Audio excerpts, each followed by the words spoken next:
So without further ado, let me turn it over to Bethany. Her and I will kind of be popping back and forth throughout the evening. All right, welcome everyone. So glad you all are here.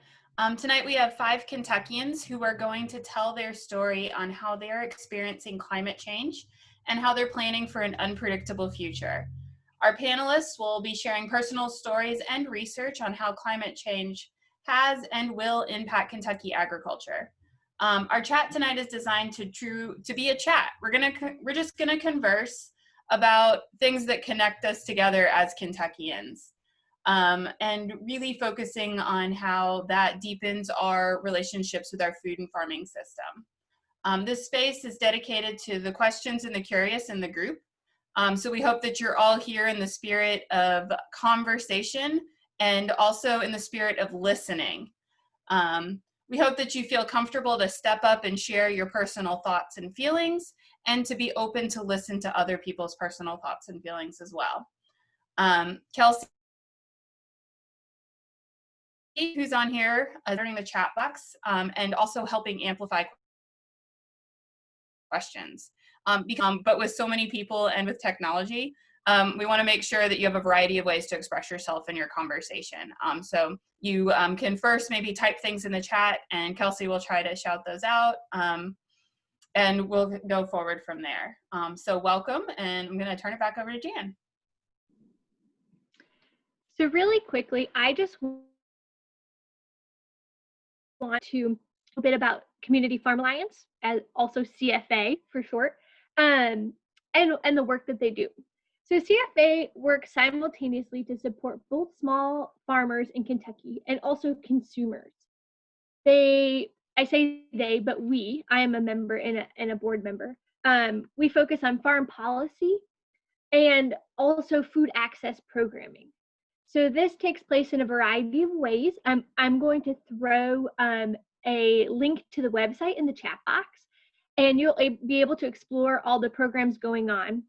But essentially, something that I took away when I was on CFA's staff a few years back that really stuck with me through my food system work in Kentucky was a conversation I had with the executive director, Martin Richards. And essentially what he told me to be successful working in my job for CFA, but then also just on the larger scope of working with farmers in Kentucky, and be present where farmers were. And I needed to listen to both the successes and the challenges going on to farm table, so their product to consumers, whatever scale that they were producing on, were producing. And I really took that to heart, and I feel like that has made all the difference in my understanding of our local food system here in the state.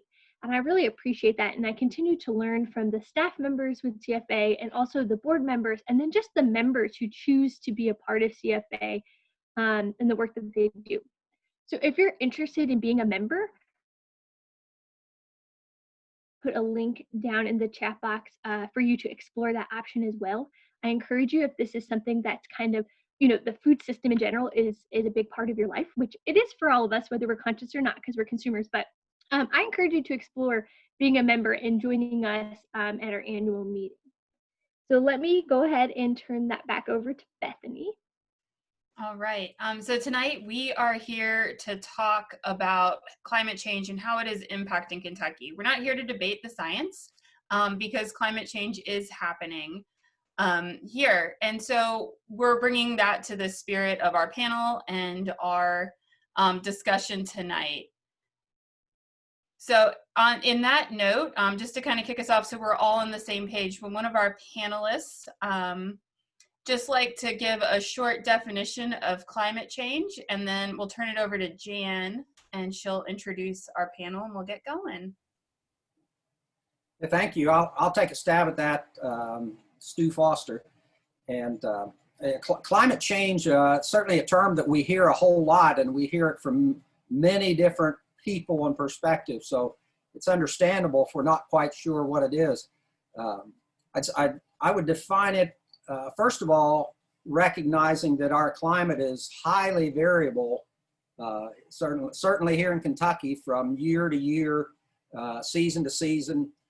We go through all kinds of weather and such, but But there's a difference between variability and change. So when we're looking at climate change, we're talking about trends or patterns that when we look back over a sufficiently long period of time, at least a few decades, we can see an increase or decrease in temperature, precipitation throughout the year or certain seasons. And I think a key is that if it's changing, there has to be a driver or cause of that. And the science basically shows that a key driver is the change, in particular the increase in the concentration of greenhouse gases in the atmosphere. So I think climate change refers to the patterns and trends that are in our climate that are driven by changes in greenhouse gas concentrations. That was perfect. Thanks so much. And I'm sure we'll dive into that kind of really big picture topic of greenhouse gases way up in the air, but it really does impact all of us. And so Jann, do you want to introduce our panelists and we'll start talking about the personal impact of that? I'm going to do that in just a sec. First, I'm going to let Kelsey Voigt, the policy director with CFA, just give a brief overview of the work that CFA is doing around climate and agriculture here in the state, and then we'll move on to introducing everyone. Thanks, y'all. I know we're all eager to hear from our panelists. But yeah, just want to give a quick little update on what CFA has been up to and how we've been engaging in climate change work, particularly around policy. So climate change is something that we're really trying to dig deeper into as an issue right now. I've been with CFA on staff for about 3 years now, and we've been engaged in climate change from national level to state level to local work too. And on a national level, we've really been engaging in discussions around the Green New Deal. We've met with some organizers with the Sunshine Movement and with the National Sustainable Agriculture Coalition, of which we're a member, and the National Family Farm Coalition. We've plugged into conversations around trying to prioritize food and ag more in the Green New Deal discussions, because initially it wasn't really a focus of that, but we're all here because we know to some extent it's a really important piece of the climate change puzzle. My notes just went away. Oh, here they are. Great. Regionally, we're plugged into just transition work in Eastern Kentucky. There's also a group called Reimagine Appalachia that just created a blueprint for the Green New Deal for the region, and we've had some input on that work as well. State-wise, we've been involved with the Kentucky Solar Advocacy Network over the past 3-ish years. And that group has really been focused on lobbying legislators in Frankfurt to protect solar energy. And right now, currently organizing around some public utilities rate cases. And if you're interested in that, I can share more info. And then also we are, recently, and let's see, Lane is on here, and Lilias, have sort of formed a loose soil health coalition in Kentucky. So we're paying attention to bills that come up in the state legislature and making sure that we have good public policy that promotes the health of our soil, which is super important. And along with that, we also just became a member of the National Soil Health Network. So we're connecting with folks in other states who are working on good soil policy in their own places. We also, CFA, we have a committee. We have a climate change working group. So the working group right now, we have several members on the call too, so maybe they can jump in later and talk about that. But we're working on drafting a climate change statement from CFA's perspective, and then also launching an education campaign around that. So if that's something you're interested in joining, I'll put my email in the chat and you can just give me a holler and get involved. So I think, Jann, you can introduce the panel now. All right. So I'm going to briefly introduce each panelist. We have 5, and then I'm going to go ahead and call on them to give a deeper description of who they are and why they're here tonight. So first we have Lilias Petit with the Jefferson County Soil and Water Conservation District and also the Urban Ag Coalition. We have Mark Walden with Grow Appalachia. We have Paul Dengel with Good Times Farm. We have Dr. Stu Foster with Western Kentucky University. And we have Dr. Dave Van Sanford with the University of Kentucky. So this will be the only time I call on each of you individually, but I'm going to go through who's on my screen first, and I'm going to ask you to just give us a description of who you are and what you do. And Stu, you seem to be the first one up, so I'm going to call on you first. All right, well, thank you very much. Again, Stu Foster, I'm the state climatologist for Kentucky, professor here at Western Kentucky University, director of the Kentucky Climate Center and the Kentucky Mesonet, our statewide weather and climate monitoring network. So I've been in my position for 20 years studying in Kentucky's climate and engaged in research and outreach around the state. Thank you, Stu. All right, next I have Dave Van Sanford. If you could unmute and give us a description of who you are and what you do. Sure. Thanks for the invitation. I'm Dave Van Sanford. I'm a wheat breeder in the Department of Plant at UK.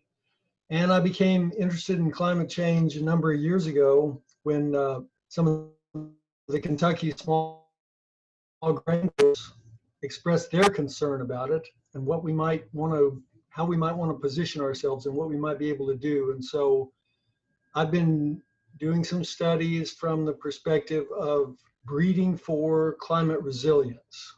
And we can talk about that a little bit later, but it's something that we see all the time. We saw it in some very late spring freezes.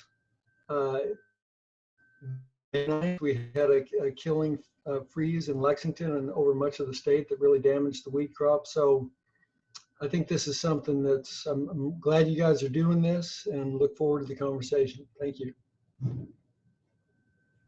Thank you, Dave. Next up, I have Paul Dengel. Hi, I'm Paul Dengel. I'm a ex-climate change denier. Now I've devoted my whole life to trying to mitigate it. So I'm a certified organic farmer with my wife and 2 kids down in southeastern Kentucky. We, do biointensive agriculture. I don't know. It's pretty much the quick rundown. Great, thanks. Lilias, you are next up on my screen. Hi, everyone. Good evening. I'm Lilias Petit. I live in Louisville, Kentucky, where I serve as the urban agriculture specialist for the Soil and Water Conservation District. And I also live on a double lot in a residential neighborhood where I have a high tunnel and a small apiary that my husband mostly tends to. And my role here, I see myself in my role as the urban agriculture specialist to really support growers in implementing practices that will regenerate our soils and natural resources here in the county, and mostly act as a connector between folks and helping them get access to those resources. Thank you. And last but not least, we have Mark Walden. Good evening. Thank you for having me. I'm Mark Walden. I'm the Production Efficiency Advisor with Grow Appalachia, which is a program of Berea College in Berea, Kentucky. We're right there on the I-75 corridor. And Grow Appalachia serves Central Appalachia, so we work in 5 states most every year. Our work is mostly food security. So we have some garden grant programs where we work with partners in the field to help them help people in the community grow more of their own food. the funding that we provide helps them with things like education, physical resources like seeds, fertilizer. Our program is completely organic. So all of our practices that we encourage producers to utilize are organic based.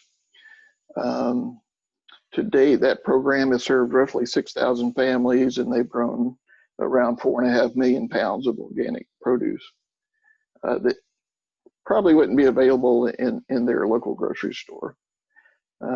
We also have a technical assistance division. Makes it sound big, but it's actually just 4 of us.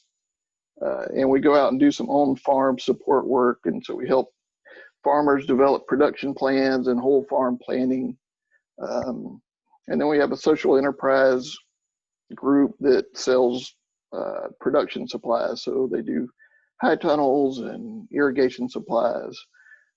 And that division's ran by Kayla Preston.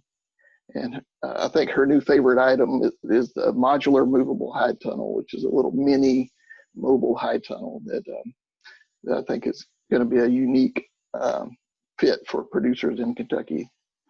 And then we have the Berea Kids Eats program, which is basically a summer food or after school feeding program for kids in the Berea community. And this year they've been extra busy because the kids have been home since roughly March. So I think they've literally sent out, over 100,000 meals in the past few months. But that's me and Grow Appalachia. Grow Appalachia is the important piece of this because we serve the people in the state. Thank you, Mark. Now I'm going to turn it over to Bethany, and she's going to begin our first round of questions. All right. Sounds very, very serious, but it's not. One thing I wanted to ask our panelists, as we think about kind of climate change, is there one event or thing in the past maybe year or two that sticks out in your brain where you kind of said, wow, that was super unusual climate-wise? It could be something you experienced personally on your farm or your organization or some research that you're involved in.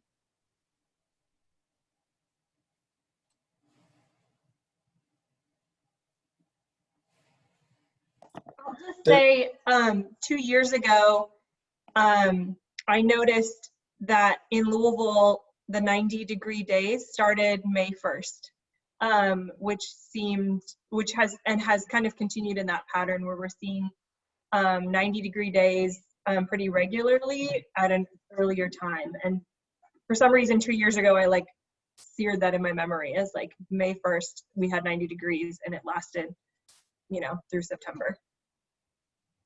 Yeah. Paul and Mark, I saw you guys both were ready. Yeah, I was just going to say, does today and yesterday count as within the past 2 years? I mean, gosh, it's been so hot. And it's really hard to plan, when it's this hot and it's but I mean, if you got beds open and it's this hot in a high tunnel, you can seed. So it's kind of a good thing in some ways, but I know it's terrible. And then, what was our last frost? Was what, May 15th or something like that? And that was, the guide says that that's kind of a, when it's going to happen, but, it hasn't been happening like that. So it's kind of, thrown you for a loop where it's your last frost is late April, but now it's halfway into May. So yeah, that's kind of what I've noticed lately. Mark, what about you? Yeah, so for our producers in Eastern Kentucky especially, but throughout Central Appalachia, the spring excessive rainfall events has caused a lot of flooding and has happened at least the past 3 springs where we've had really heavy rainfalls that have brought up the creek levels beyond what they have been in the past recent history. And that really decimates a farmer's production year, if they lose their entire early crop to a flood event.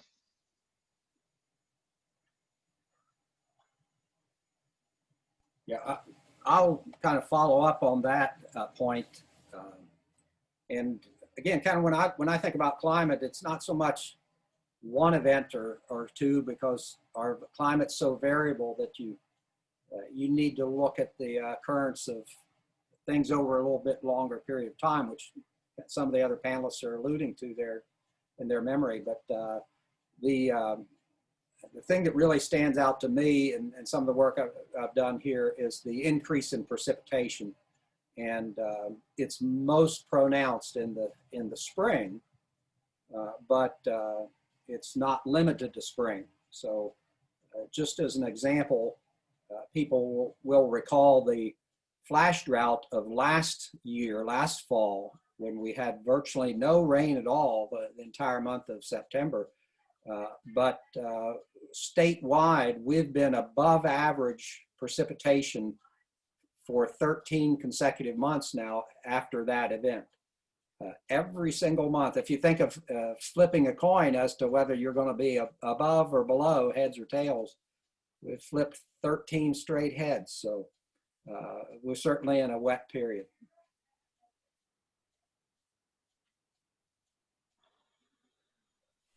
Yeah. Kind of as a follow-up to that, and Paul, you kind of started alluding to that, how do those changes in our weather and the climate, how are they impacting you all as you're planning your farm business or your work, or thinking about supporting different people in your community, depending on who you are?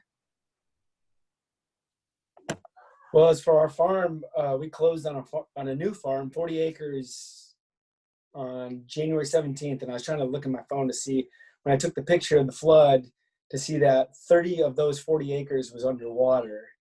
And so, hopefully that doesn't happen every year, but, who knows? So, all the old timers on our road, they're like, yeah, we haven't seen this since like the 70s. And so, yeah, so it makes you kind of, it's our first year on that place and we're not even fully down there, but now it was good that we got to see that, honestly. But, we're going to have to figure that out as we go. And, is it just going to be saturated in the fall? I mean, in the spring because of the cold weather and we're not really getting good evaporation, and so we can maybe plant later on in the year, or what? I mean, so just kind of having to figure that out. And, this pancake super flat land that we bought, which was amazing in southeastern Kentucky, might just be good for grazing now. So that's kind of how I'm looking at it for my business. And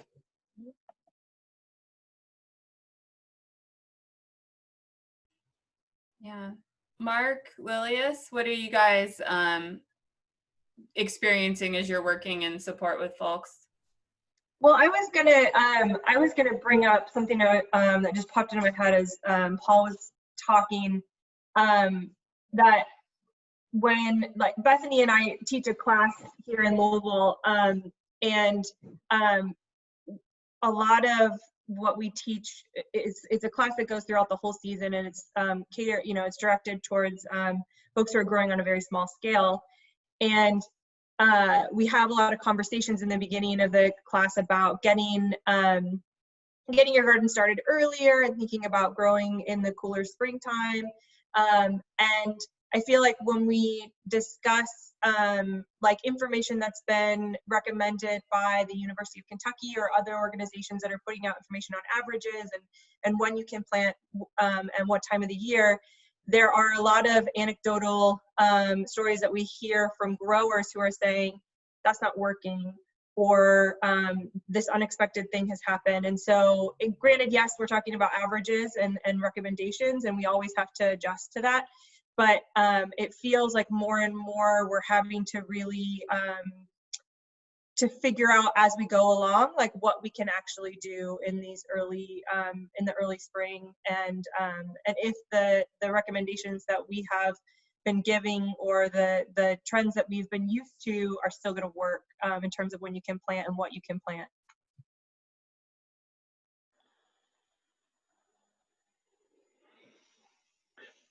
Yeah, and I'll jump in here. I think that's a common problem is communication and education.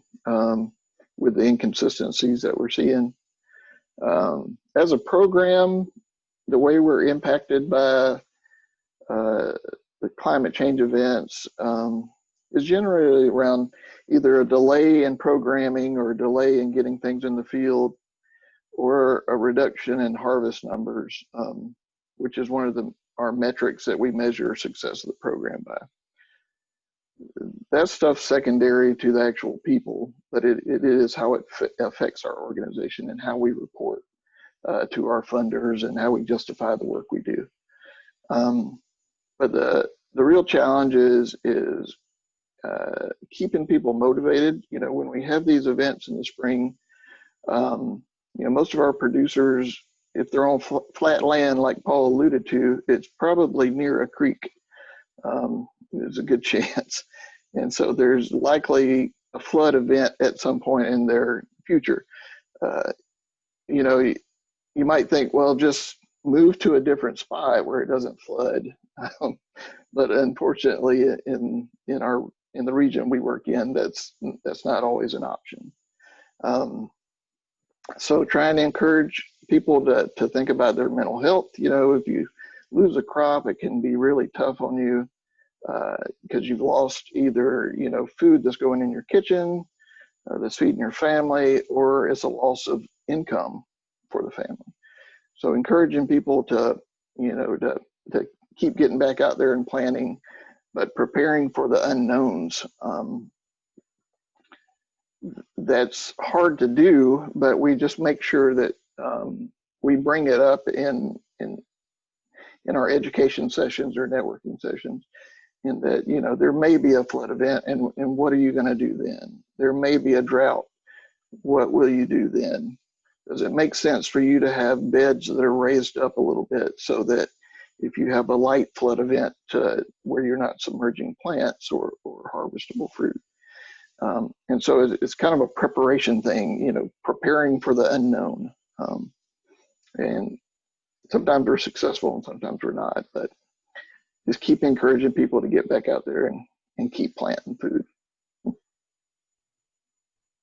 Yeah, that's real. Mark, those are actually great questions, and I wanted to ask some of them to you all anyway, which is how is everyone who's on our panel really planning for the future given the known uncertainty? How are you personally staying motivated? What do you know, Paul, now that you've seen your farm flood once, what are you thinking about? You know, Lilias and Mark, what are you encouraging people? And then Stu, what are your kind of inspirational things that you would like to share out as our state climatologist for how we can plan?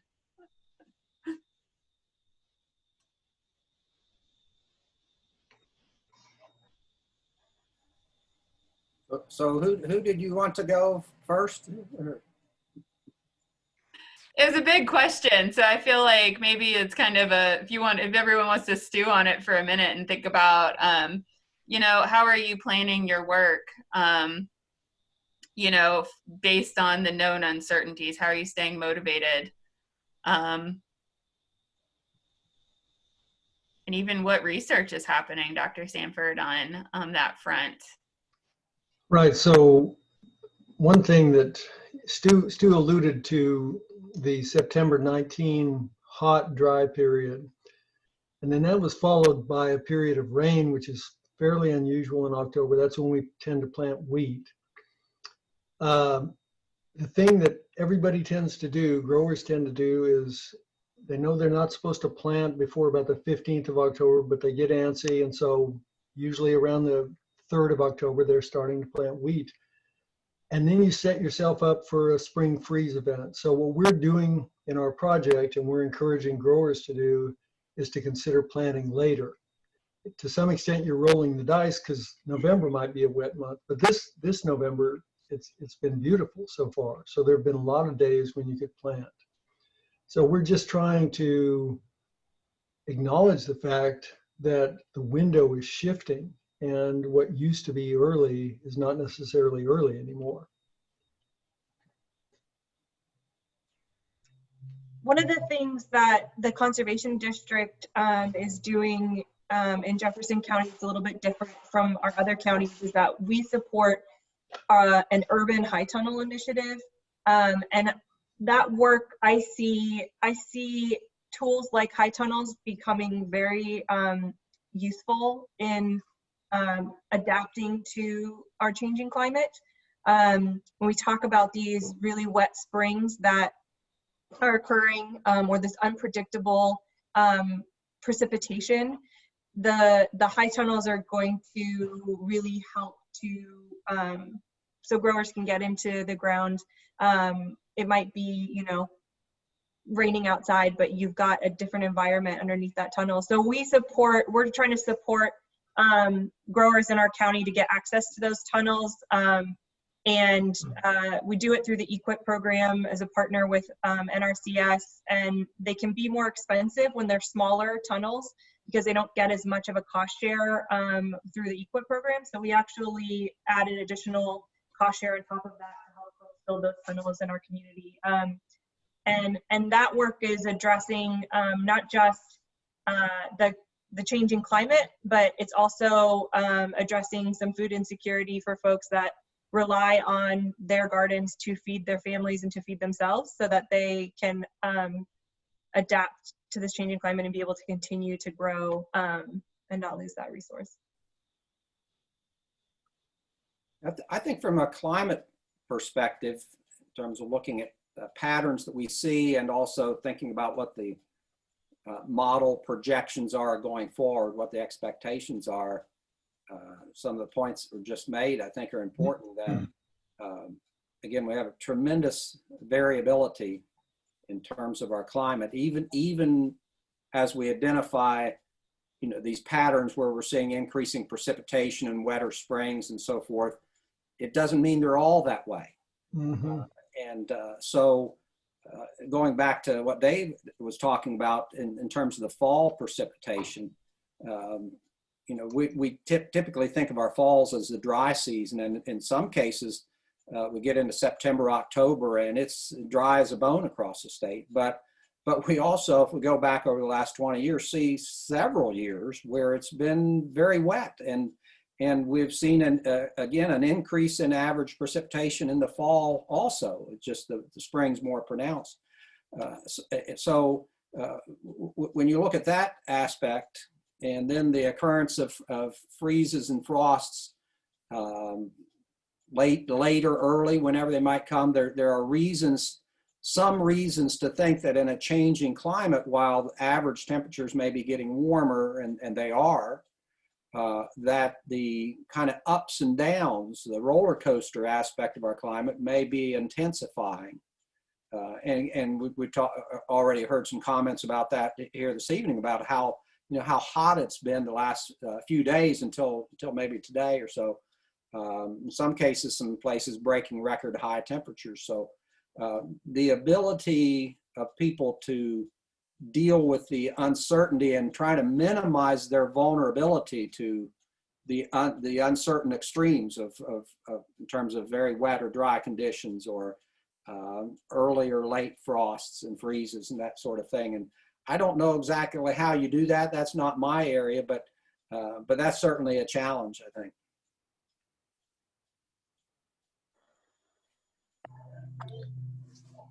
I'd like to talk more about what Lilias was kind of saying, and, you know, kind of address kind of what Stuart was just saying right there, is like how to actually deal with that, is like the high tunnel situation. I mean, you know, that helps mitigate and so much when it comes to climate, and you know, kind of everything that we are doing is, even that we're working towards a deep mulch no-till system to mitigate, like, it, you know, the whatever's going to happen. And then Dave was talking about wheat, and, you know, when I'm fortunate at my scale, when I want to put my wheat cover crops in, I just, you know, lift the tarp up, seed the wheat, put the tarp back down, let it germinate, and I can pull it back off. But at the scale that they're dealing at, that's not really feasible. But yeah, there's just, I mean, the high tunnels are great with, you know, so many things, and the tarps, and our deep mulch system has really been good for droughts and excess rain. I mean, our, so we're on a really small scale, and our whole front yard is in vegetables, our whole backyard's in vegetables, and in our front yard, we've got hay stacked as deep as we can, and everywhere else in the yard, it just, especially this past year, you can see it just flooded. But where that hay is, it looks fine. It's absorbing all of that, and it's been really great. So that's kind of what we're doing and kind of how we're handling things.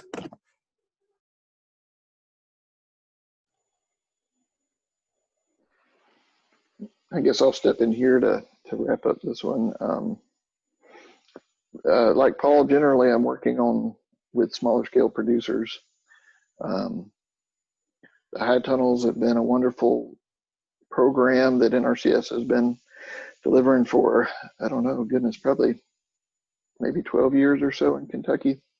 So there's, well over 1,000 tunnels in production in the state, which has been very valuable for the producers that we work with, for sure. It's also nice to go out in, early December. If it's nice and cold out, you can go sit in your high tunnel and read a book. And that's always a nice option. You can set up a little hammock in there or something. Don't let NRCS see your hammock hanging in the tunnel, though. That might not be an approved practice. So keep that in mind. But yeah, they've been really valuable for, protected agriculture is a really valuable piece of what we communicate to producers. So that includes high tunnels, it includes agricultural fabric, ways to mitigate those swings in a way that's manageable for producers and affordable. But we also try to focus on the basics. So reminding people to do things like monitor your soil temperatures before you're planting and make sure that the soil temperature has changed enough for your seeds to germinate. Again, you can do that on a small scale, but on row crop production is maybe not feasible. We encourage people to not jump the gun. In the spring, when it's 80 degrees in March, it is not time to plant tomatoes. You're going to be replanting those, I promise. Maybe you'll get by if you have a high tunnel, but it's still iffy in the tunnel because overnight your tunnel, the temperature inside your tunnel is going to get to the same temperature it is outside by morning, unless you have auxiliary heat. So just making sure people are aware of that, they plan for that, they understand the investment they've made and the gambles they take in that early season. If they understand it, then that's really all I can do at that point. Otherwise, other than counsel. So being an advocate for them and trying to help them make good decisions. And sometimes I get it wrong because of the inconsistencies and the challenges in interpreting what the weather patterns are going to do. But yeah. Yeah, that's a great segue. We had a question from one of our folks who's on tonight that says, in my limited experience, the majority of traditional farmers seem to be very set on their planting hows and whens. How are farmers in Kentucky taking the idea of reality of climate change? I'll take a stab at this. So farmers of people who grow agronomic crops on fairly large scale, when we speak to them about climate change, really the focus is on climate variability, the kinds of swings that Stu and everybody else have been referring to, because they can relate to that. They can acknowledge that the climate is variable. We're seeing polar vortexes one year and then virtually no winter the next year, flooding, and then hot, dry periods. And if you relate that to their bottom line, then basically you can have a conversation. If you wander into the political, the dark forest of, political implications, you're in trouble. You just want to stay away from that and just talk about the variability, the things that we are observing. Stu and I have been at a number of meetings where these kinds of things came up, and that's been my experience with growers who are producing agronomic crops on a fairly large scale.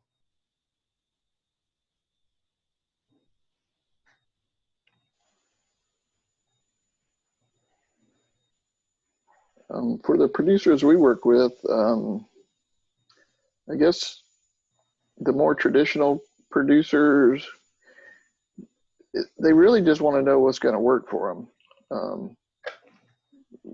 They don't spend a lot of time debating climate change. It's just not a comfortable conversation. Mm-hmm. And so I guess like Mr. Sanford, that we focus on the practices that can help mitigate those potential issues, and focus on techniques that they can adopt that are going to hopefully make them successful in the year.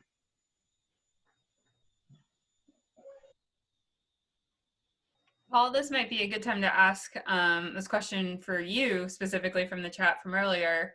Says, why did Paul change from being a climate change denier to being dedicated to fighting it? Yeah, I guess I could field that question. I mean, when I was young, I was in the Air Force, and I was very impressionable. And there was I was around a lot of older, higher ranking people that, had zero education in climate science, yet they had a lot of opinions about, how the world works and how science works. And I'm, I didn't know any better, so I believed it. But when I was deployed, when I was on my deployment, my mom sent me a book to read while I was downrange, and it was The Omnivore's Dilemma. And so, my original plan when I was in the Air Force was to get into healthcare and the medical field, but then this book kind of came at the perfect time because we were coming out of Bagram, and we had to do a medevac mission, and I was a load master on C-17, so that means I helped load and unload I was the on-scene expert for loading and unloading the aircraft.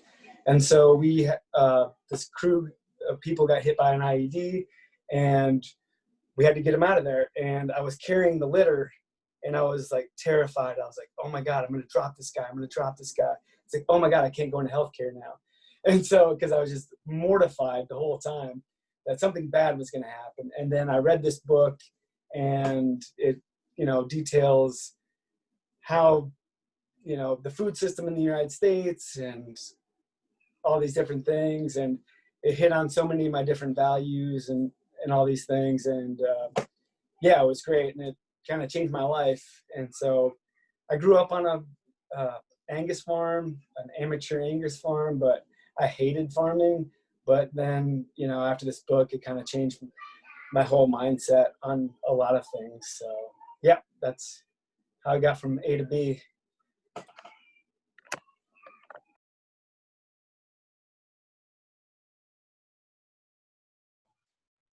It's a great story. Thank you for sharing that.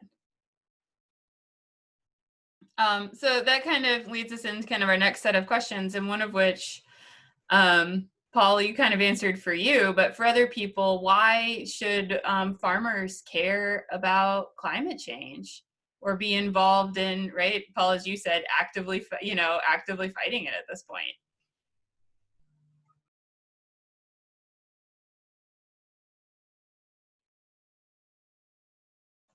I think Dave hit the nail on the head when he talked about the bottom line for farmers. I think there's two driving factors depending on the person, and that is if you're farming for your livelihood, or if you're farming for to improve the environment around you. And I think on both of those aspects, climate change is incredibly important. And I was looking at some maps recently, and I'm curious to know from Stuart, who is our climatologist, that show the predictions for agriculture in terms of yield by the middle by 2050, and what that can look like in Kentucky, and that because of the increasing temperatures, it can affect the corn and soy production, was what this map was specifically showing, and that Western Kentucky is going to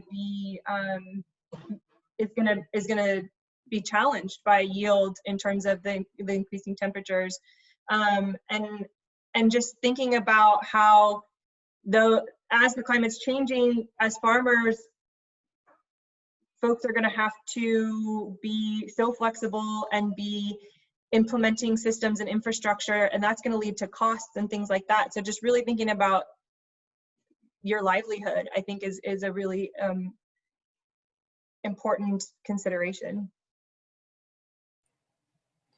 Yeah, those are good points.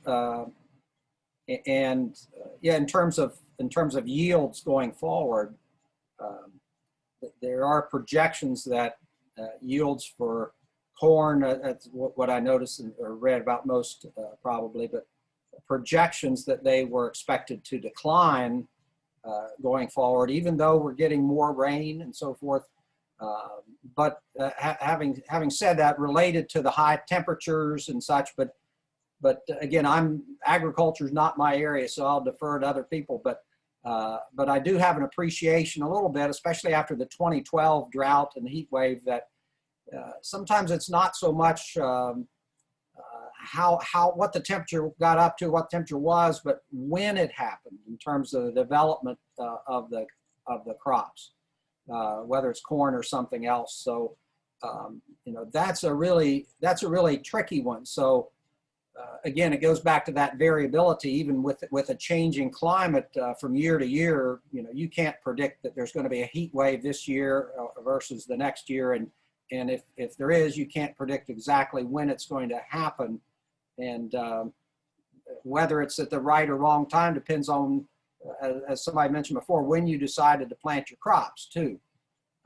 So the stage of development. But so in that sense, I think, as a non-farmer, but thinking a little more abstractly, to the extent that that we're looking at farmers' decisions on an annual basis in terms of what to plant, when to plant it, what applications to put on the fields and such, or in terms of livestock and the type of diet and feeding, that sort of thing, grazing and such. On a year-to-year basis, whether the climate's changing or not probably doesn't matter. It's just the dealing with the uncertainty of the variability. And so, but if you're looking at climate change and you're saying that, okay, in 10 or 15 or 20 years from now, we expect a noticeable increase in temperature or a noticeable increase in the length of the average length of the growing season, then you're looking at not year-to-year investments, but strategic investments about, again, whether you need to invest in different type of infrastructure, machinery, whether you need to rethink your cropping system, that sort of thing, I suppose. But there you would be looking at more long-term decision-making over a period of decades, versus a year-to-year thing, which is dominated by the variability of our climate.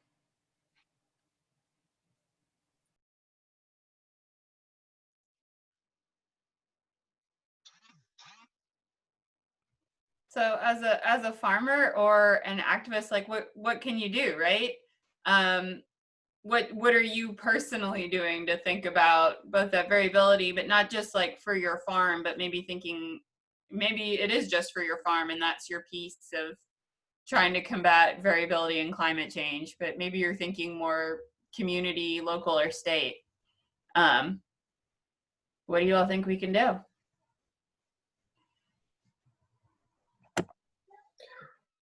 For us, we kind of look at it as like, well, if we can be really successful with how we grow, and if we can really, be a model, and, we're still very much learning what we're doing, but I mean, that's kind of like, I don't know if that kind of answers the question, but, it's like, because, there's not that many people successfully growing vegetables, that's my full-time job, I mean, how many people in Southeastern Kentucky can say that they grow vegetables for a living? And so if we can be successful and if we become, if we're making money doing what we're doing and people want to model what we're doing, then we're the de facto way to grow. Okay, this is how they grow, they're being successful, this is how they're doing it. So that's kind of how we look at climate, our because we can only farm so much land, and so if we want to make a contribution at a bigger level, within our region or within our state, or then being successful at growing vegetables is how we're going to do it.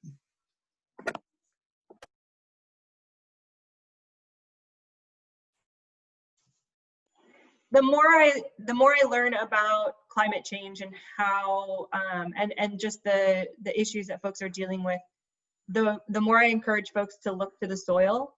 And I think Paul shared that example about the part of his yard, the farm where he has hay down, and the part where he doesn't, and the absorption that he's seeing, and that part with the hay. Our soils are, I would encourage more and more farmers to see the soil as the incredible asset that it is, and that by building really robust and healthy soils, that's going to allow farms to really adapt to climate change. You'll see absorption of water at a much higher rate. The plants that are healthier are more adaptable to temperature fluctuations, to increased pest pressure, things like that. And so Kelsey mentioned that we've been paying attention to soil legislation, and I think just in terms of incentivizing farmers to pay more attention to the soil, to practice healthier soil practices, is going to really give you an edge up on mitigating the changes that climate is going to have for farming. Yeah, I think that's a really good point.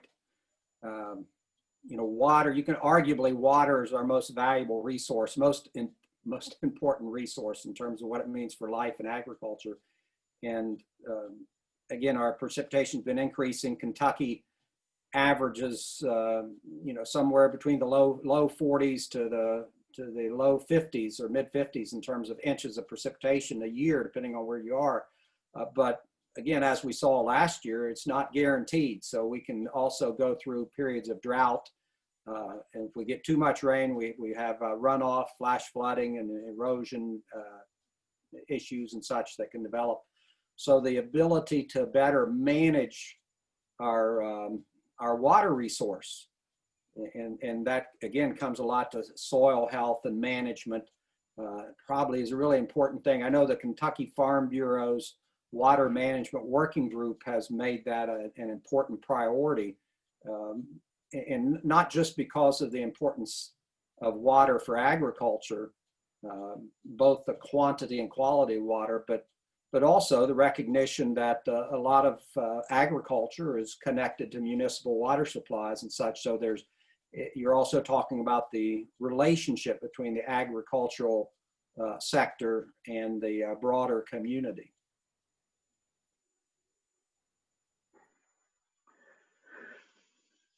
Yeah, and I encourage farmers to think about, their natural resources, like Lilias mentioned that soil being one of your most valuable investments. And you should treat it like a bank. And, you want to try to introduce as much organic matter into that area as possible, like Paul is doing with the hay. That soil organic matter is what's going to feed the microbiome in our soils. And that community, that soil community, is going to help us manage CO2 emissions. So by farming to increase the health of your soils, you're not going to only increase your harvest, you're going to provide an unseen benefit to the climate as a whole. So, thinking about things like keeping live roots in the soil as much of the year as possible, reintroducing animal waste if you have a good source that's from a clean producer. So, and what I mean by that is some pastures, some folks manage their pastures with some broadleaf herbicides, and you have to be careful about using manure from those pastures because it can affect especially vegetable production, which is the focus of most of my work. So it's not a judgment, you just need to understand what you're putting in your soil, but the animal waste is important. Or investing in compost if you don't have access to good source of animal waste. So, all these small practices that producers in general should be doing and have historically done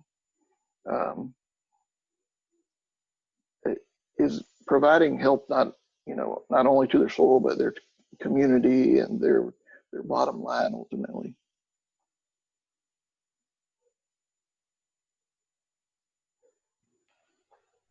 Dave, what do you think that farmers and other folks need to be doing either personally or kind of at a local and regional level to start thinking about mitigating climate change?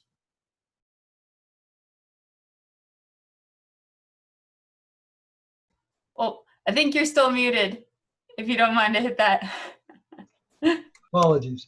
I think the point made by several folks about soil health is a great one, and soil health is getting a lot of traction right now among all kinds of groups of growers, so it makes very good sense to sort of tie the climate concerns onto that wagon because it's a real phenomenon and because growers are just super aware of it right now. So I would say that would make a lot of sense. I think that we do need to keep talking about looking at different planting windows, for example. Stu talked earlier about the problems that can occur when a period of high temperature occurs in a certain point in the crop's development. And you can modify the probabilities, mitigate the probabilities of that happening by choosing a planting date that's going to not put your crop through flowering when it's likely to be very high temperatures, those kinds of things. So I think growers are more and more open to hearing about it, but in these very sort of pragmatic terms would be my thought. Absolutely. And kind of bringing it up a level, Lilias had mentioned specifically some policy around focusing on soil health. Kelsey has talked about the Green New Deal, and Stu kind of alluded to work that Farm Bureau is doing with water. And I wonder if you all are thinking about or are aware of policies either on the state or even national level that are promoting a lot of the ideas that we're talking about. And you want to share?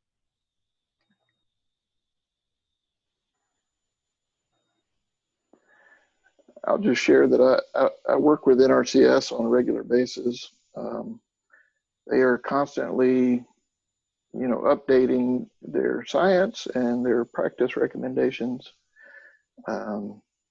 That's not maybe so much policy that you have to debate. It's a matter of science and just good stewardship of the land. And so I would encourage any farmers to reach out and make that contact with their NRCS office and start a relationship with them. It doesn't cost anything other than your time, and they have a lot of resources and support for producers in the state.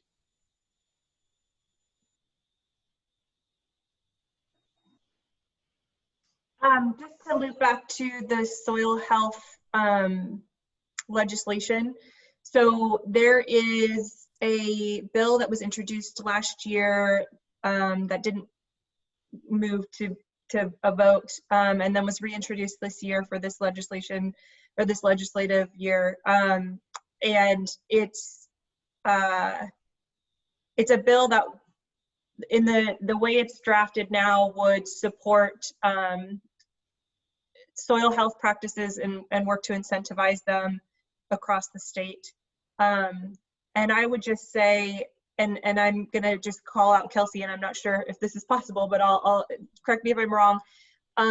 It would be fantastic for growers to share what they would like to see in policy around soils in our state. If there's specific support they need to implement practices that they've been wanting to do, or other resources that they're looking for, because there is a group that's looking at that bill to try to look at the language and make sure that it addresses the needs of the growers in our state. And so I think if you contact CFA and share that information with them, they can bring that to the conversation. Yeah, for sure, Lilias. Yeah, just email me, call me, whatever. Yeah, we were really wanting to look at that bill in particular, if there's anything we can do to tweak it to make it what we need it to be. And then as we're looking towards the future, I mean, we want to know from growers and everybody else, what do we need in order to really promote good, healthy soil in Kentucky? How can we help folks do that work that we know is important that we want to do? So Kelsey, before you sign off, I was just going to say, do you want to make a plug for your policy newsletter really quick? Sure. We put out a policy newsletter about once a month. Sometimes we skip a month here or there, but just all of the different policy issues that CFA is paying attention to. I can find our newsletter sign up link and drop it in the chat, or if another staff member wants to do that. But yeah, it's just, I mean, yeah, during the session, we'll be following all the bills and put summaries in there. And if anybody wants the latest one, it just went out today, so I can forward that to you as well. So Lilias, what was the fate of that bill? What became of it?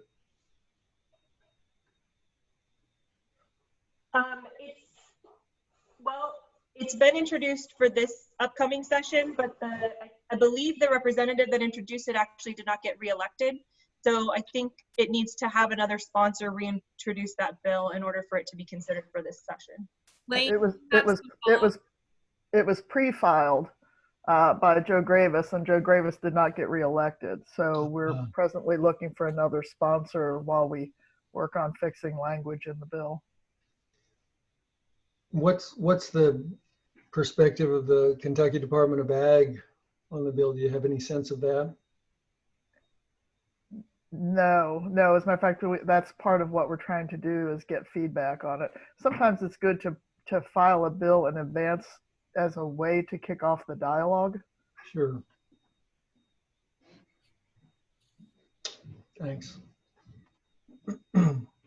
Are there, I know we've got a note in the chat that says, who can help me convince state NRCS folks that solar farms on a GRP farm with sheep grazing will benefit efforts towards climate change, wildlife habitat, and environmental conservation.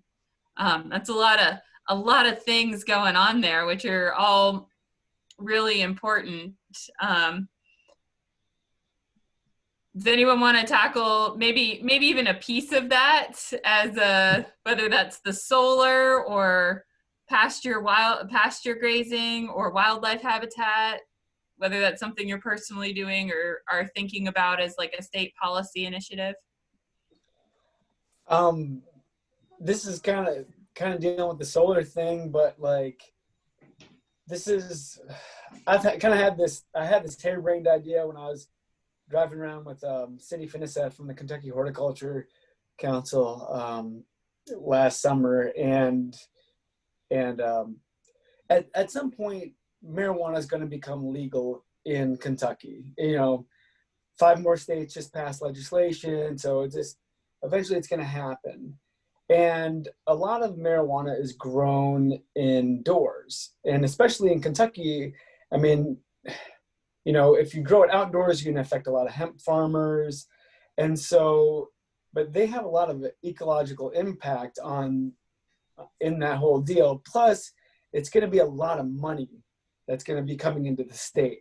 So I feel that like whatever kind of Green New Deal initiatives could be tacked on to, a marijuana legislation bill, or if you are going to grow indoors, you have to do it with solar. That was kind of my thinking on it. It's like, because, all this drain on the environment, and, got to have all these, clean water things in place. But I thought it would be a good way it's something that's going to get passed regardless at some point. So if it can be manipulated in a way to be as green as possible and maybe tackle some other issues at the same time, I thought that would be kind of neat. But I don't know. I don't really understand how all that stuff works. So that's a really cool kind of creative policy-based solution to things kind of before, right? Which is a little unusual. I feel like a lot of times we're writing policy to fix things that are wrong as opposed to writing policy to make it what we want to be.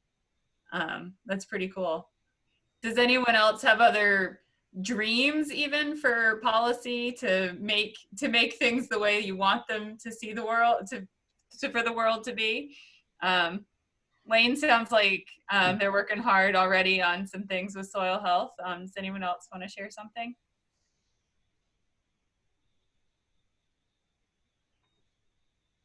I'm just trying to pull up my notes, but I was thinking about this question, and I think as the climate is changing and farmers are adapting their practices, I would like to see the ability for farmers to save seed become less of a political or regulated piece of this, because it's gonna need to be a necessity as plants are adapting to the environment in which we live and grow, and that farmers are going to need to be able to do that in order to continue to farm in a changing climate.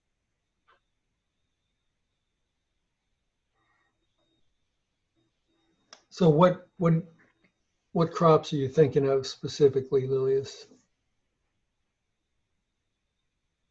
Well, so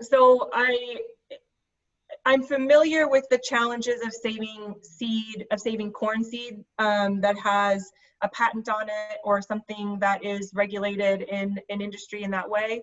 And so specifically I was thinking about that. But really any seed that has any sort of restriction on whether it can be saved and replanted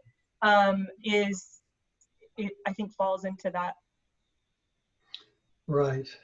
I mean, I don't think that there's going to be a legislative solution for varieties that are protected by utility patents. But there is a lot of traction that is being gotten by folks at the University of Wisconsin, I know, who are espousing the very kind of thing you're talking about with certain vegetable crops. And I think there's a lot of plant breeders that are generally in support of that idea. If you want to be able to save corn seed, even if the patent issue were not in place, if it's a hybrid, you're not going to want to save the seed because it's going to be genetically variable in the next generation. But if it's an open pollinated variety, then that's like the land races that are grown down in central Mexico, for example. That's another thing entirely. So I think it's a good idea, but certain crops where there's utility patent protection, I think, are probably not gonna, there's not much that's gonna happen with those, be my guess.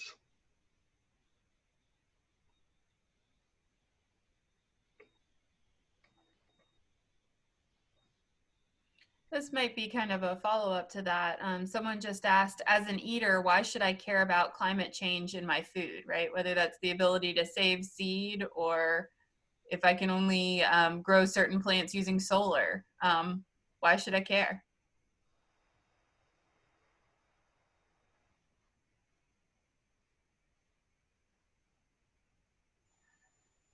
Well, earlier there was some discussion. You might have raised a question, Bethany, or possibly Lilias, but about impact on yield. And we know that as the temperature increases, it's going to affect different crops in different ways. So wheat, for example, cool season grass, the high temperatures are going to decrease yield. That's going to be offset to a certain extent by increasing CO2. But with corn, because corn processes CO2 through a different pathway, actually the CO2 is not going to offset yield decrease, it's going to exacerbate it. So generally speaking, as an eater, a consumer of food, you should be concerned because we don't rely on too many species for our food. You know, we don't have very diverse crops feeding into our food supply. So it should be a concern. It may not affect you in your lifetime, but it's something we need to deal with, in my opinion. And also, we can just look at what's happening kind of now with COVID. I mean, you've already got some instability in the food, in food distribution. You add another layer to that of, right,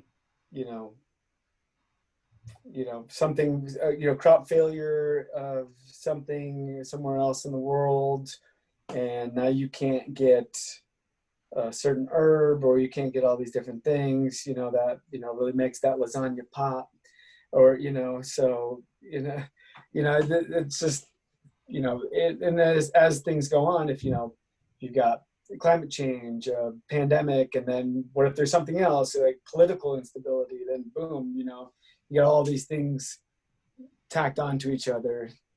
That's why I would care.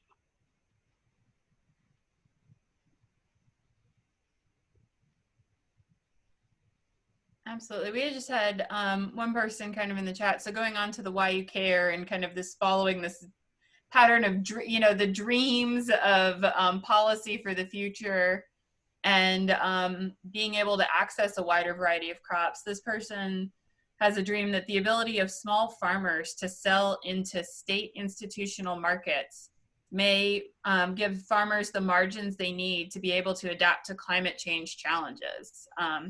What do you all think about that, especially as we think about policy and our future for small farmers in the world of climate change? If we're talking about small farmers and we're talking about vegetable crops, the price points are a real challenge for institutional markets. I don't know, I'm not sure what the policy needs to be, maybe some subsidies that would offset the price between the grower and the buyer. But we've seen a lot of prisons and schools growing their own food because it's actually cheaper for them to either use inmates to grow the food or use students as part of a grant program to grow the food. There's some producers that have had success with leafy greens and being able to operate in the black, producing greens, because in Kentucky, we've got really such a long season for greens.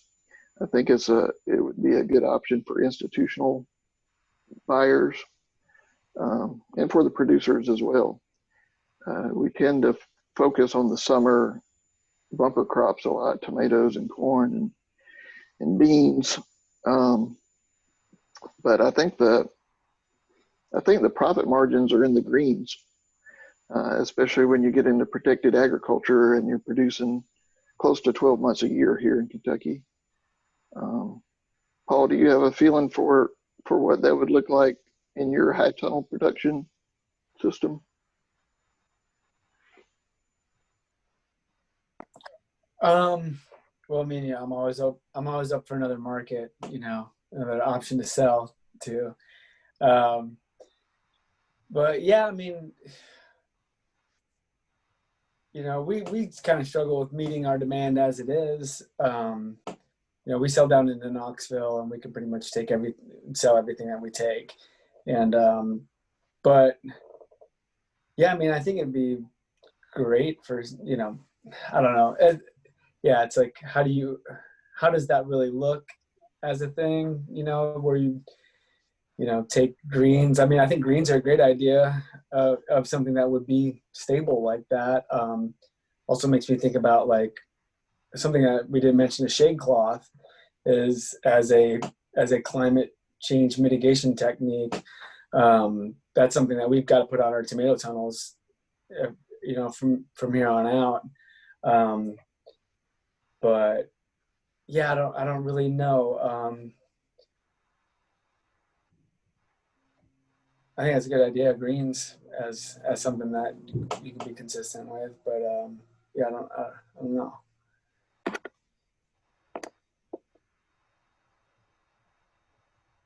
Lilias, what do you think about that as like policy around, I guess, would it be almost like forcing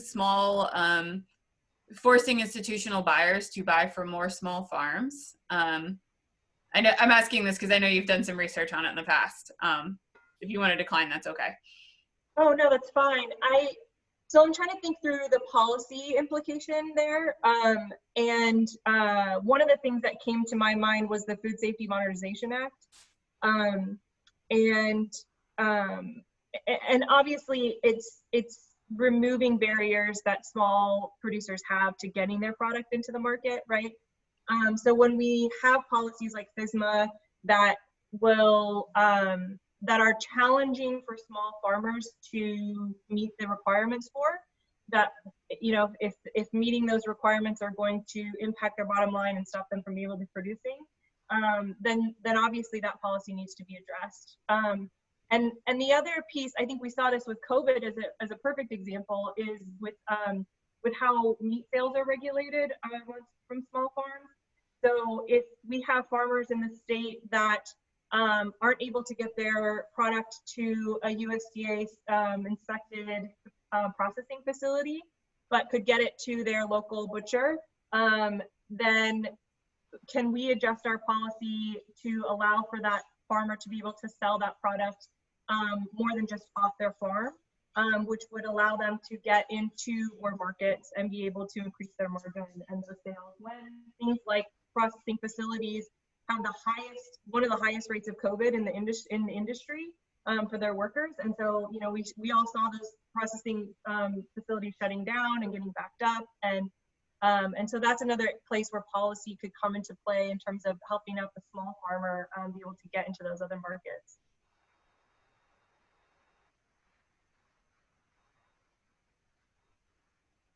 We have some other local food folks on the call. Does anyone else want to jump in on that front?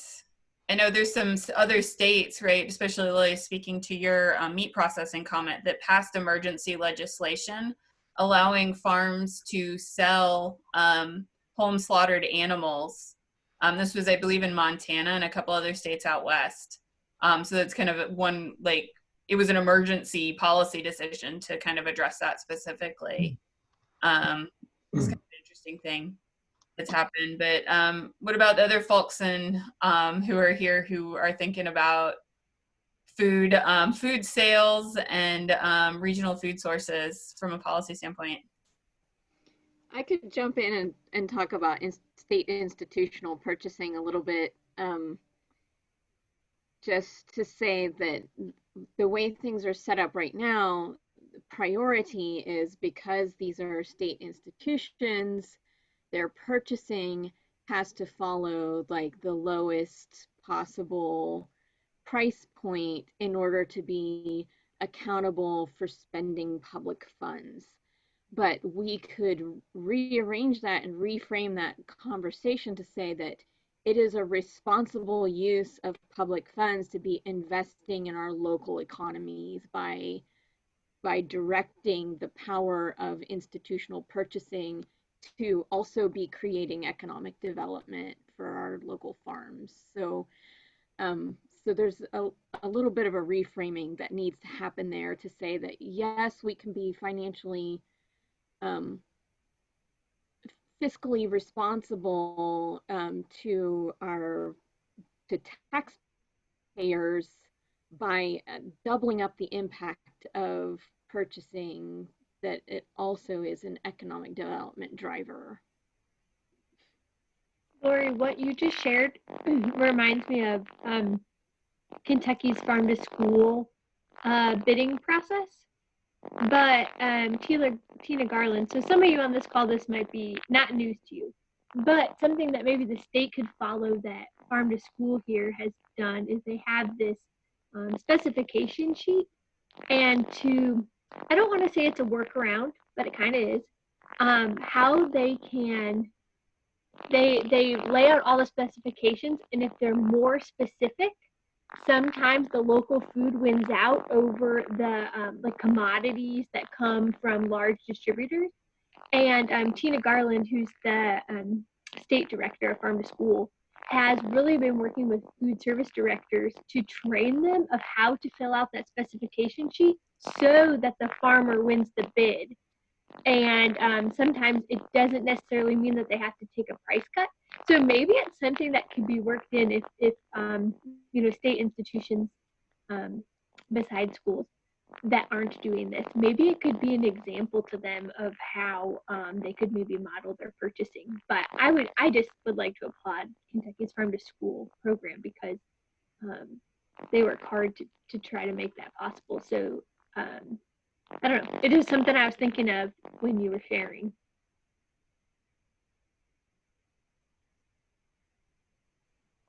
Yeah, that's a good point. Kind of Kelsey's bringing us back around to climate change with a question here, which says, I'm also curious what folks think about if climate change will force us to rely more heavily on a globalized food system or on a local food system. What do you all think, especially as we think about kind of the policies and where, if we have the power to shift food allocation and access, either with, buying dollars personally or on a larger scale, right, if it's institutional buying?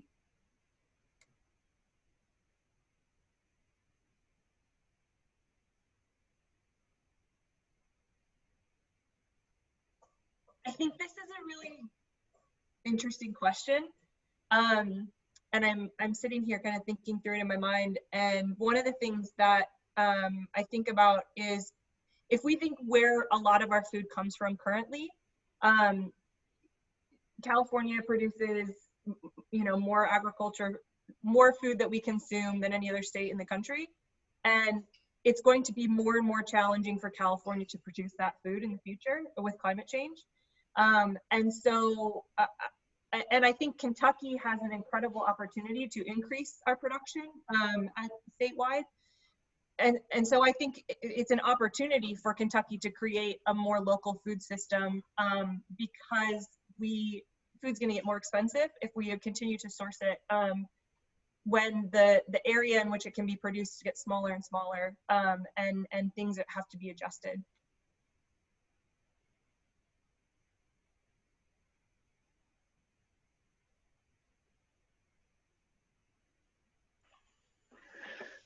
I would just say it seems like a real challenge for the transitional phase of trying to become more locally dependent.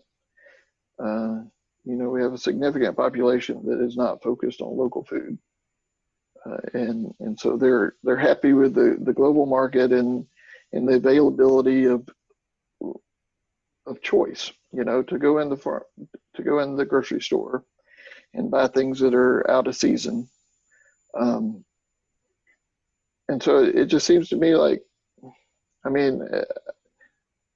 I think there's a market for local production. And again, this is coming from a small scale vegetable view.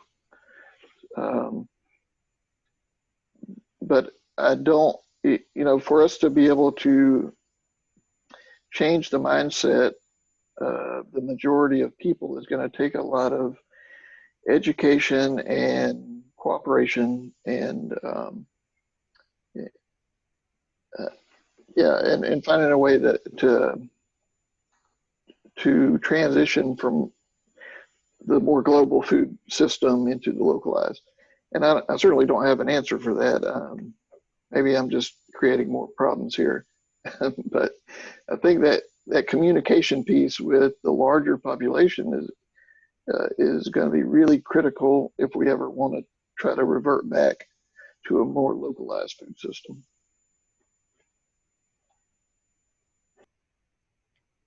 Stu, what do you think about that as someone who's really focused on just the climate end of that? How do you see the climate and the local food system connecting? Yeah, well, I think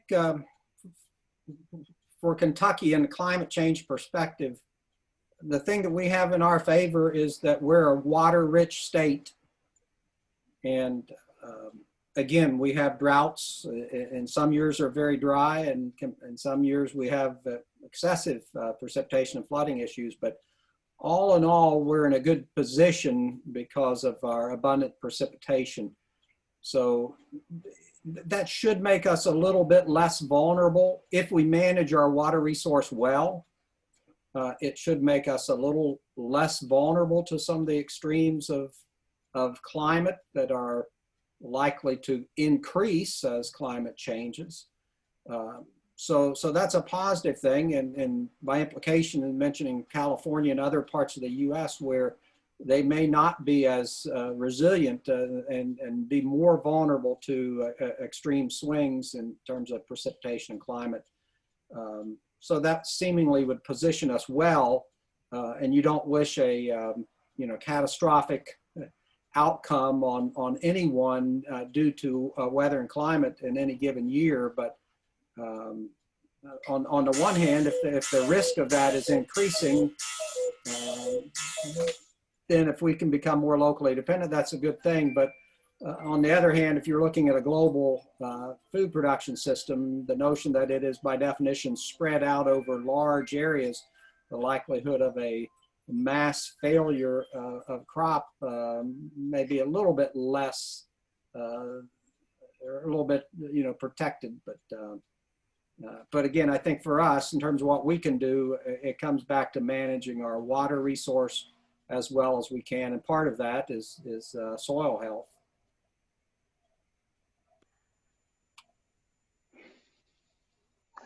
I'll add that I just noticed this year, and I'm sure everybody did, but the panic around the start of the pandemic, it limited availability of growing materials, seeds and supplies, and so I think those changes over time and some shocks to the system do drive people to want to produce their own food, or at least access their food in a more regional or local fashion. But you hate for that to be the only pathway to that mindset. Maybe it can be a stepping stone each time we experience something like that. But it was just eye-opening how many people turn to their backyard to try to find security within their local food production.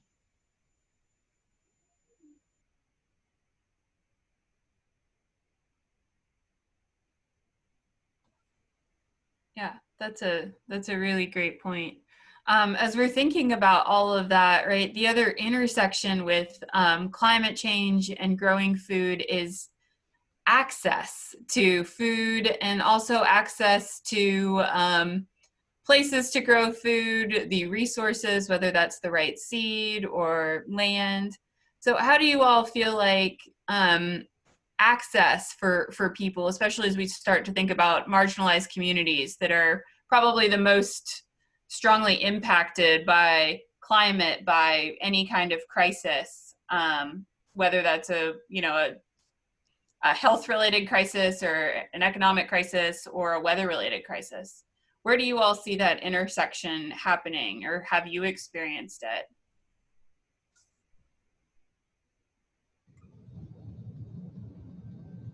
I think that's a great question. I was on a Zoom call earlier today, and the topic was doing collaborative research between agricultural scientists and growers. And there was a fellow on the call from Arkansas, and he used an expression. He said about working with people who don't have much more than a birthday and an appetite.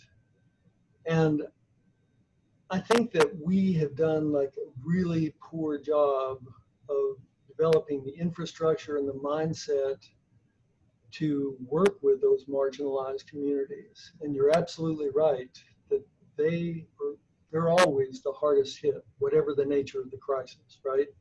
And this will be no different. And so that's something that needs to happen.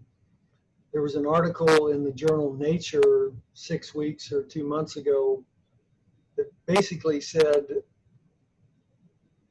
working with high-tech advanced growers, as many of us do, is not going to solve the problems that are staring us in the face in terms of feeding the 10 billion. So you raised some great points. I don't have good answers, but it's the very kind of thing we need to talk about.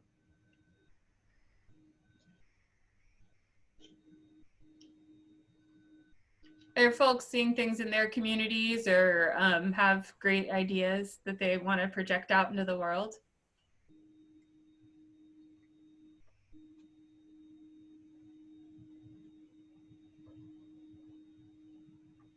So I don't know if I'm totally getting to your question, but maybe I am. I just wanted to, something I think about a lot is the way we talk about urban versus rural agriculture. And that I know there are some kind of challenging feelings from both urban and rural communities about agriculture happening in both of those spaces. And I will say that in Louisville, many of the growers that are practicing, if we want to call it urban agriculture, or if we want to call it just very small scale agriculture, are people of color, and they have been marginalized and left out of the opportunity to own larger pieces of land. And so that's where those folks have access to land, whether that's like 1/5 of an acre in their backyard to grow. And so I would challenge folks who might be challenged by urban agriculture or feel like that's something that's encroaching on what they do, to actually see that as an opportunity to work with those growers and support them and share, and not see it as a threat to the rural farmer, because it really is, instead of an urban rural conversation, it's mostly a Black farmer versus white farmer conversation. And those farms in urban spaces are never going to replace a larger scale farm.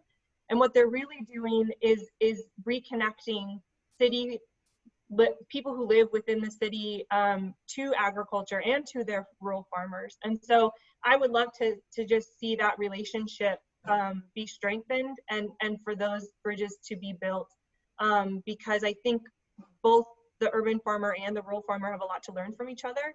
and can support each other. And so if farmers are looking for a way, like through the pandemic and what's happened, to support marginalized communities, supporting those growers on those very small scale plots that are looking for resources is a great way to do that.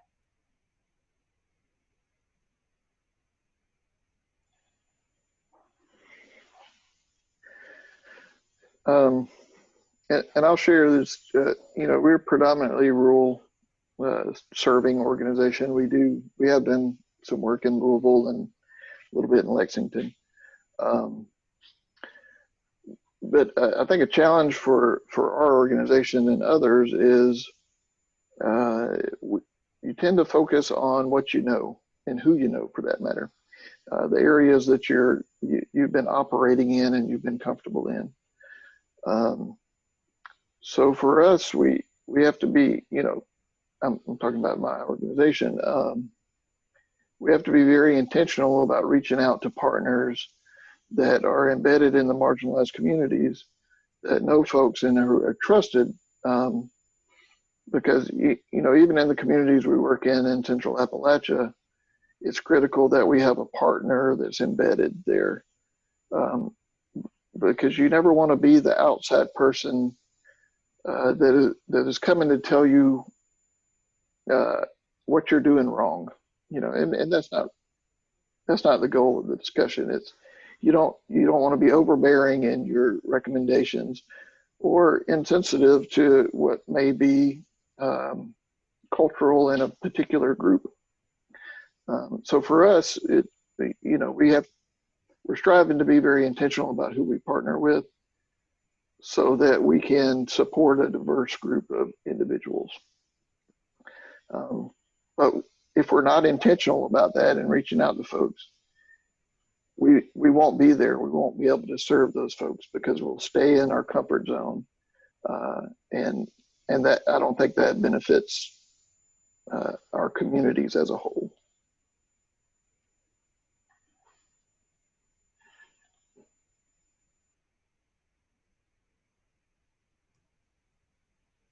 How do you all feel that kind of that intersection of climate mitigation and equity, inclusion, and access is being addressed currently? Either whether that's at your farm or your business or your city or even the state.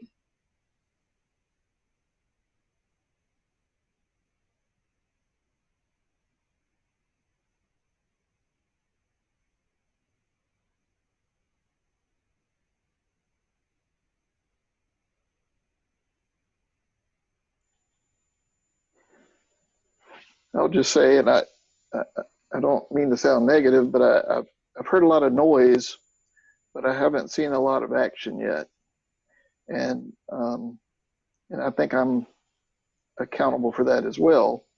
I have the intention, and we're building a process to be more inclusive and serve a more diverse group.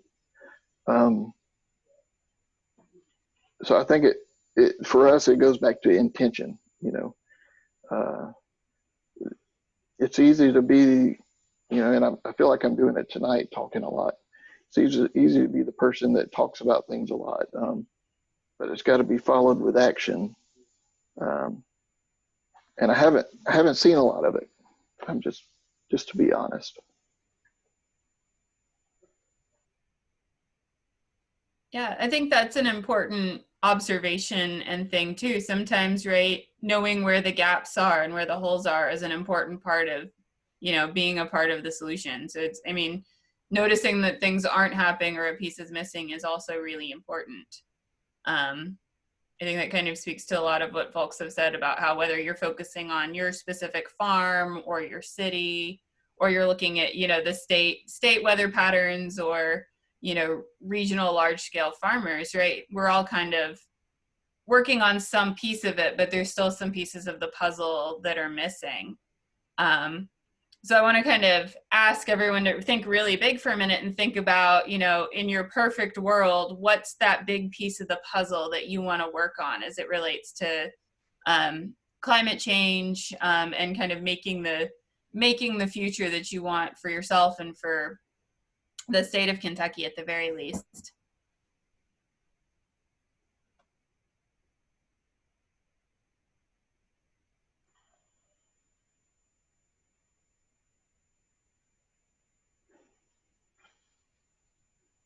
I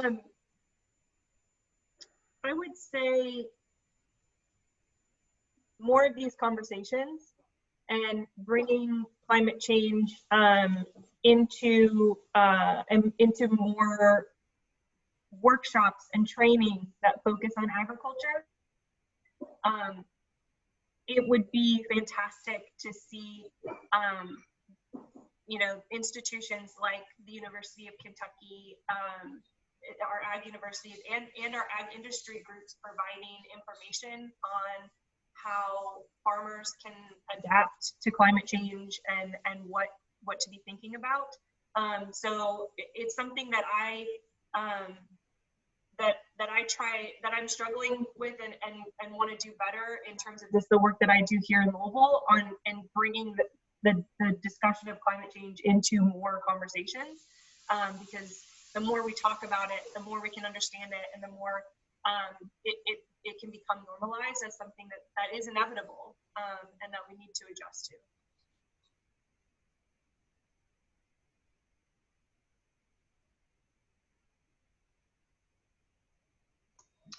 I think that's a great point, Lilias, and a good starting point, because it's pretty hard to wrap your head around the question that was posed to us, but more conversations is a good beginning. And if you think about it, within the last, say, 3 years, a lot of the large food companies, like General Mills, for example, have put forward climate mitigation, climate resilience platforms and programs. And you can question their motives, but I think that we don't need to do that. Instead, we just need to have more dialogue about it. Make it be more more prominent thread in the fabric of all the meetings that we go to. And pretty soon something will, you know, it's not a guarantee that something will start happening, but if we don't have those conversations, something is not going to start happening. I think that's fair to say. Yeah, I'll follow up on that just a bit. I think as a climatologist, you know, very much aware of the difficulty, you know, for the general public to wrap their mind around the idea of climate and climate change. Again, because of the variability, you know, it's hard to see climate change even if it's happening. And we tend to psychologically, you know, we just remember, you know, the recent past and, you know, an extreme event. And then after a while, we kind of distort it. It's kind of like the fishermen that, you know, the fish gets bigger and bigger every year, the same one that they caught years ago. So from my perspective, the ability to help inform those conversations, which are really critical, and make them data based, so that people are actually seeing the data, whether not in terms of a list of numbers, but in terms of maps or graphs, or in some manner that they can better relate and understand what's happening, versus relying on our very imperfect memories and sort of qualitative interpretations. So you need to have very much data-informed conversations, just like we're having tonight.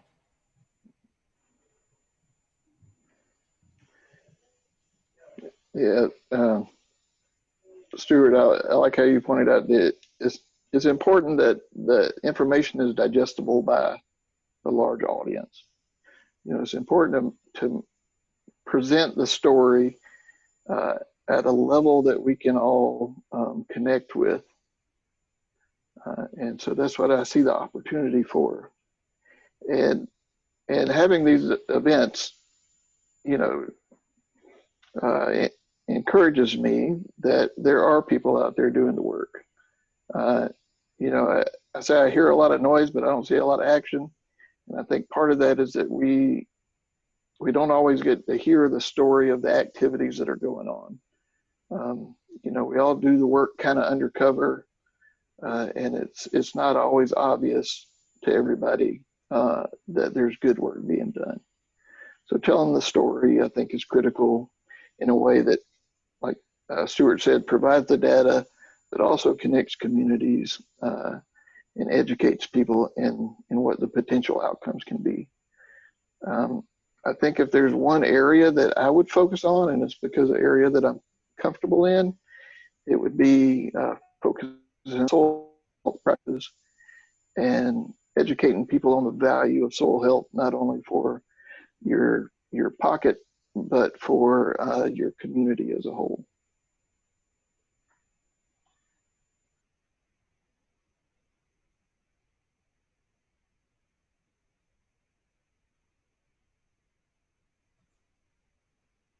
Yeah, as we kind of wind down, we've got one last question from our audience, and that is that we've talked a lot about the direct effects of climate change, but do panelists have insight onto any indirect effects, such as disease or pests?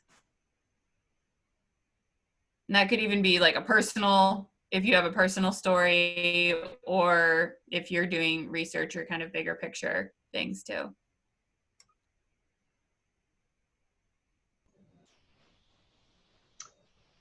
So we've done some warming studies in wheat, and one of the things that we focus on a lot in our plant breeding research is resistance to a disease that's real problematic in Kentucky and all over the world called head scab. And we wanted to see if in a warmer climate, our disease resistance genes were as effective as they are in the current environment. And we observed significant reduction in resistance and the effectiveness of these genes. And we know that we expect that in addition to disease pests, insect pests will become either more or less prevalent in various regions. So I think there's no doubt that that it's a big, big concern.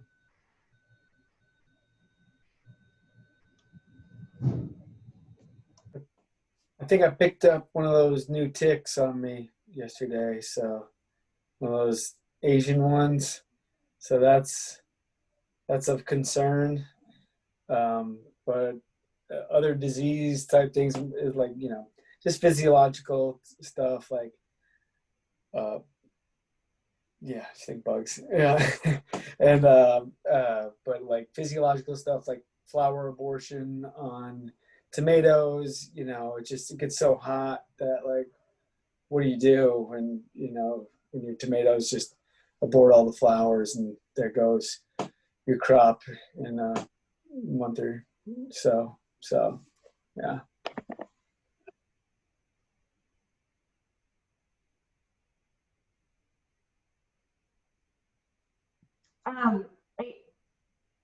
I believe it's the harlequin beetle that has migrated further north as our temperatures are warming. And I'm sure growers on this call are familiar with the damage that beetle can do to your brassicas specifically. Lori's given a big thumbs down, but that's just one instance of how as the climates change and things can survive in different climates, we'll see in this case an increase of a certain pest.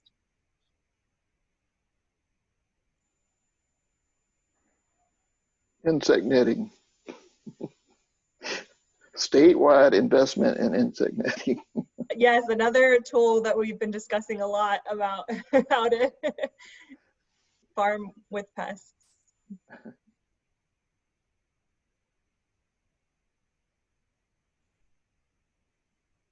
Yeah.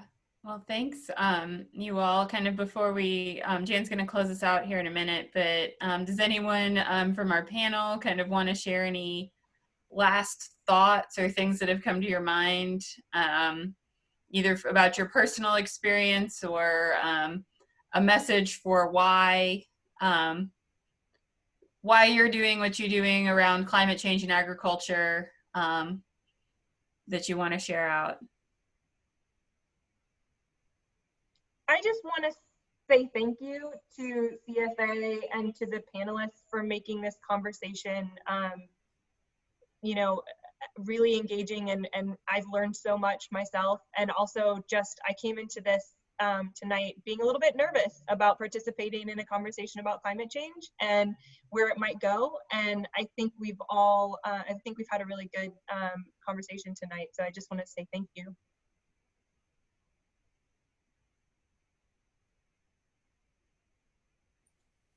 Yeah, I'll echo those comments. Just appreciate the opportunity to be engaged with the group this evening. And as a climatologist, you know, focus more on numbers sometimes and less on people.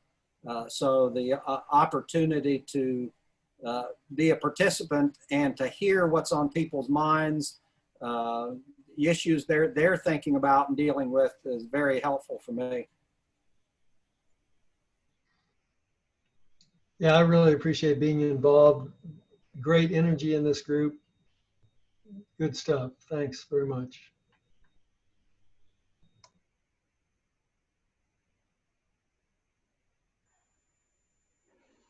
Yeah, thanks for including me. It's really great to see all your faces. I miss a lot of y'all. I want to give you a big hug. I don't know if anybody can feel that, but thanks for everybody doing all the hard work. I felt it, Mark.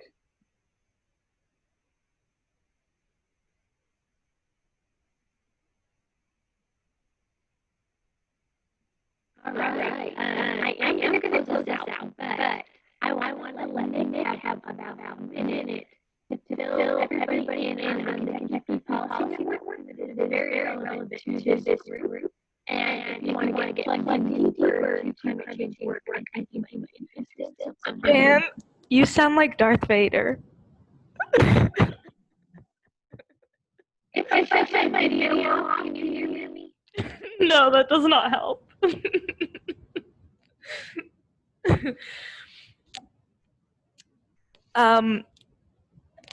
Bethany, I don't know if you know what Jann was about to say. Okay. I didn't get that. Do you want to, you sound like you may have some insights, Kelsey. I heard Food Policy Network. Oh, does someone want to fill in a blank there? Yeah, I think Jann was passing it to me, if I can not laugh. But anyways, yeah, I just want to give a shout out to CFA and some of our partners around the state. We just launched our Kentucky Food Policy Network, and it's a space for anyone who's interested in really any aspect of food policy, from nutrition to child feeding to climate change, to just come together and collaborate and connect with others from across the state. We just had that launch call on Monday, and we're planning some more conversations in the future. There are regional cohorts that are more for education and information sharing, and then there's issue-focused policy work groups, one of which includes climate change. And there's all kinds of different ways to plug into the network. I'm going to put my email in the chat, so if you're interested in that, you can shoot me an email, and you can also find information on CFA's website. Normal now. No.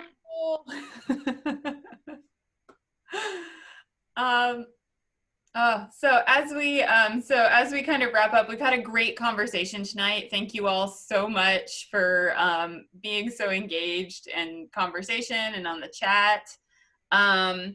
If you have a minute, Kelsey put up a survey in the chat as a part of Community Farm Alliance's strategic planning document, which is, again, all of this is leading up to the annual meeting on December 4th. So if you could please take a minute and fill out the her kind of exit form just to collect your feedback again, that'd be wonderful. If you want to stay engaged, there's a lot of options, right? There's the policy network that Nick and Jann just talked about. There's the CFA annual meeting on December 4th. There's CFA's climate work group specifically. And then next week, same time, same place. The final Ag Chat is on equity in agriculture, and that's on November 19th. So all really exciting times to keep this conversation going about climate change, or continue a conversation or be a part of a new conversation about a similar topics. As we learned tonight, right, this is all really interconnected together, whether that's food or food access or climate change or local agriculture. We can't talk about one without talking about the other. And so CFA is really here for that, and here for all of us in the state to make that possible. So that's all I have. Does anyone else want to have any final words of wisdom or things to share?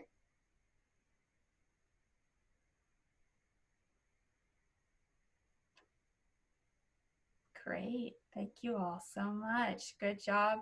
Rounds of applause for everyone. It's so wonderful to see you all. Thank you. Thanks, everybody.